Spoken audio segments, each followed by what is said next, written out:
saya pekerjaan Anda ini barokah. Kemudian yang terakhir saya beri ijazah tentang Al-Fatihah ya, karena ini surat yang populer. Kalau saya ijazahi Quran 30 juz pasti sampean nggak hafal. Atau ijazah surat Baqarah, kalau mau Baqarah mau. Ijazahi surat Baqarah mau 2 juz setengah. Mau Mas Asep? Ya Fatihah aja yang gampang ya. Nah, ya kulhu Fatihah ini paket ringan ini. Tapi pahalanya apa? Besar. Ini beda ya, artinya selama ini mungkin Anda baca tapi monoton ya. Tapi ini saya bacakan teks aslinya tentang istilahnya itu mazaya itu kelebihannya Fatihah. Saya baca Arabnya dulu, nanti ini terakhir ya, ijazah tadi kan saran-saran umum tentang sosial. Ya, pokoknya jadikan kebaikan itu punya nilai sosial yang baik lah. Jadi nanti orang yang nggak amanah nggak laku. Ya, calon bupati, gubernur, presiden yang nggak amanah juga nggak laku. Begitu juga kiai yang tidak amanah juga nggak laku. Suami yang nggak amanah juga nggak laku. Istri yang nggak amanah juga. Sehingga kebaikan ini jadi nilai sosial yang dalam tanda kutip sudah keniscayaan ya. Yang diinginkan Allah itu seperti itu. Bukan kebaikan yang dipaksakan karena kekuatan negara. Maksudnya kalau bisa kebaikan itu tidak usah dipaksakan. Memang sudah satu kebutuhan.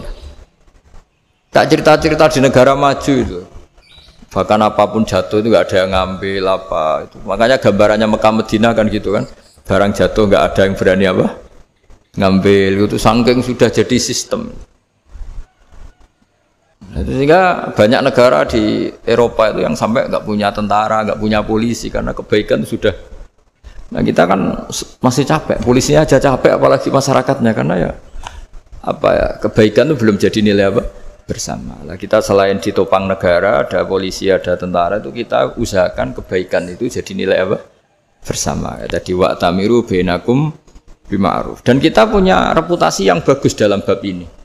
Saya masih ingat kecil saya itu yang jilbaban hanya keluarga kiai. Sekarang rata-rata masyarakat itu jilbaban. Dulu yang sekolah SMP, SMA itu jilbaban kadang dulu malah dilarang ya, harus sama seperti itu seragamnya.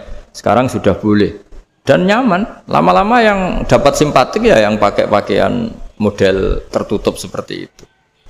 Lama-lama gampangane cara wong golek mantu ya golek yang seperti itu daripada yang blodor. Lama-lama jadi nilai bersama.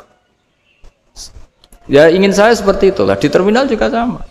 Orang mau makan cari warung yang kelihatan ada ayat kursinya, pakai jilbab, atau paling enggak dia enggak mungkin lah nyuguhkan yang tiren atau yang haram. Akan ada garansi sosial. Ada apa?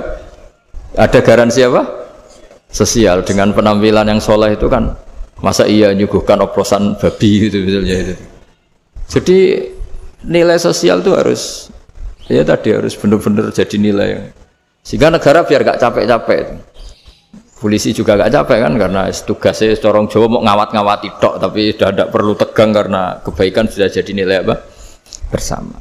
Ingat-ingat ya ayatnya tadi wa'tamiru bainakum bima'ruf. Jadi kebaikan itu harus jadi nilai bersama. Iktimar itu menjadi urusan bersama. Makanya kalau kita rapat besar disebut apa? Muktamar. Muktamar itu urusan bersama. Ya tadi imamnya sholat juga menopang Gojek karena enggak lama-lama nopang Grab, nopang Kernet, nopang penjaga Indomaret, penjaga bensin, pom bensin. Lah dia hanya punya waktu 5 menit terus imamnya baca Baqarah kan. Iya imamnya mursyid, mungkin dia tambah lama tambah dapat aplaus dari muhibbinnya, tapi makmumnya dia tambah lama tambah dapat penghormatan dari pecintanya, tapi kitanya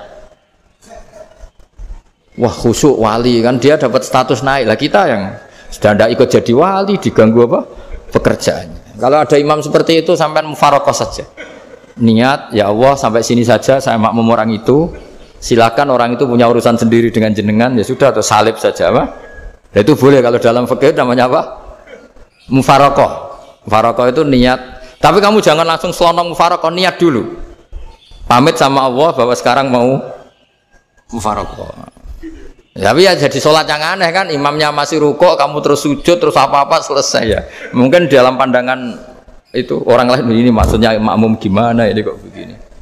Tapi sudahlah Allah Maha tahu. Nah, insya Allah dimaklumi. Ya saya baca tentang Fatihah ya, karena sampean pasti sering baca Fatihah. Supaya apa sekaligus jadi jimat lah gitu. Jadi kalau kamu sering di jalan-jalan yang mungkin sepi atau mungkin kan tidak semua teman Grab itu nasibnya bagus yang di Semarang Jogja. Mungkin yang di Kalimantan di Papua kan ada yang 10 kilo gak ketemu rumah, ya kan? Ya lihat di TV-TV itu kan kasihan kan. Udah 10 kilo gak ketemu rumah, penumpangnya kewekar preman tuh kan. Ini makan orang enggak kan udah. Kan ujiannya dua. Kalau penumpangnya cantik itu ya kecoba syahwat, kalau preman takut. Jadi orang itu selalu ujian itu. Sing sedengan itu kan jarang orang itu. Jadi kalau penumpangnya perempuan cantik ujiannya itu syahwat, kalau preman ujiannya ketakutan.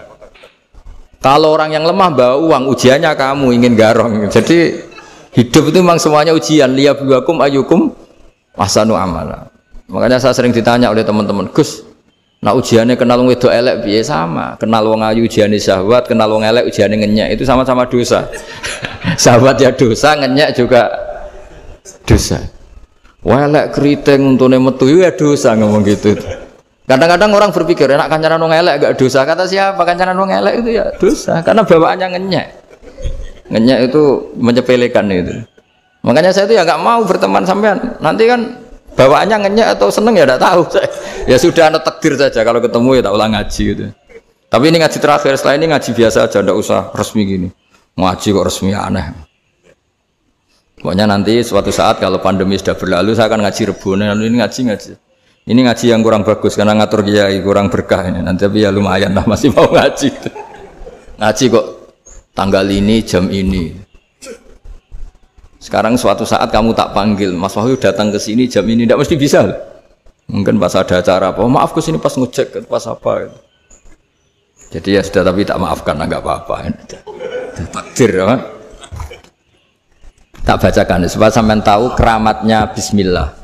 Nah, sebelum saya bacakan bismillah Fatihah, tak beritahu tentang ilmu tafsirnya karena ini penting sekali. Fatihah itu dawuhnya Allah, tentu itu dawuhnya Allah. Saya ulang lagi itu kalam Allah. Tapi yang sudah diberikan kesampaian ke kita semua. Sehingga seakan-akan itu menjadi dawuhnya kita ke Allah. Jangan salah loh ya. Fatihah itu dawuh Allah tapi sudah diberikan ke kita. Sehingga posisi kita itu yang punya itu. Nah kenapa ini perlu dijelaskan? Karena nanti ada kalimat iyyaka na'budu wa iyyaka nasta'in. Kalau itu masih kalam Allah, berarti Allah ngomong ke kamu, ngendikan ke kamu, kepadamu aku menyembah. Masa Allah menyembah kamu? Nah sehingga ilmu tafsir itu menyelesaikan itu dulu ya. Saya ulang lagi ya, sebelum sampean sering baca Fatihah, aku yakin ya sering baca. Tapi barokahnya tidak paham itu tidak pernah janggal. Enggak paham itu ya penting supaya tidak iskal, tidak janggal. Sebetulnya di kalimat itu ada yang janggal. Kalau Fatihah itu kalimatnya Allah atau kalam Allah, bagaimana dengan kata-kata iyyaka na'budu? Masa Allah ngendikan ke kita, kepadamu kami menyembah. Masa Allah menyembah kita? Maka penyelesaiannya secara ilmu tafsir gimana? Semua ulama mengatakan, bukan satu dua, semuanya mengatakan di Fatihah itu semuanya diberi kawalan kalimat. Saya ulang lagi ya, di Fatihah itu semuanya diberi awalan kalimat qulu, katakan wahai hambaku begini. Ya, katakan wahai hambaku begini. Nah, begini ini pelajaran dari Allah yang sudah diberikan ke kita. Terus kita mengatakan bismillahirrahmanirrahim, alhamdulillahirabbil, termasuk kita mengatakan iyyaka na'budu wa iyyaka nasta'in. Jangan bayangkan Allah ngendikan ke kita. Kalau Allah ngendikan kita berarti gini, hei wahyu ihdinas siratal mustaqim, tunjukkan saya jalan yang benar. Nah nanti kamu terus, ya Allah Anda aja minta tolong saya minta tolong siapa kan, jadi panjang kan. Ya saya ulang lagi ya, jadi itu di ulumul Quran diterangkan gimana sebelum baca Fatihah ya. Fatihah itu kalamullah, ngendikane Allah, tapi yang sudah diajarkan ke kita dan sudah milik kita, sehingga kalimat itu menjadi milik kita. Tapi ya kalamullah, tetap kalamullah, tapi sudah menjadi milik kita. Udah paham ya? Ya pinter nah. Ya, karena kalau tanpa penjelasan seperti ini Anda akan iskal. Bagaimana Allah iskal itu janggal, bagaimana Allah mengatakan iya anak budu. Kan jadi aneh kan? Ya, jadi tak jelaskan secara ilmiah ya. Jadi kata ulama-ulama tafsir, ayat-ayat Quran seperti ini sebetulnya dimulai dari kulu apa? Meskipun nggak dilafatkan. Itu kan sama dengan qul huwallahu ahad Muhammad. Katakan kalau Tuhan itu satu. Ya namanya Quran itu kan kalam Allah membina nabinya, membina umatnya. Makanya dikatakan atau enggak, di sini tersembunyi kata qulu, katakan. Ya. Jadi ya ibarat apa itu? Kamu ngajari anak kamu lah. Le, panggil jenengan bapak kulo. Itu maksudnya anak itu kalimat kamu, tapi kamu ajarkan ke anak kamu. Terus anak kamu bilang, Pak jenengan bapak kulo. Nah, ketika kamu mengatakan jenengan, bukan kamu mengatakan jenengan anakku, berarti anakmu itu bapakmu, kan lucu kan? Anak kamu ajari jenengan bapak kulo, kamu engkau bapak saya. Terus anak kamu mengulang jenengan atau kamu bapak saya. Berarti itu kalimat yang kamu ajarkan, tapi sekarang sudah milik anak kamu. Kalau itu kalimat kamu kan lucu, masa anak kamu bilang bapak. Nah itu seperti itu. Jadi ulama memberi solusi atau jawaban iya karena abudu. Iya itu sebelumnya ada kata-kata kulu, katakan wahai hambaku, hubungan kamu dengan saya adalah katakan iya karena abudu wa iya karena nasta'in. Terus hubungan kamu dengan saya katakan juga dalam doamu ihdinas siratal mustaqim. Jelas ya, jadi itu kalam Allah yang sudah milik kita karena diajarkan Allah untuk kita. Dong ya? Ya dong, gak jelas gak. Tapi bagus gak jelas tuh bagus. Kalau kamu jelas gak jadi dikrep, jadi gubernur.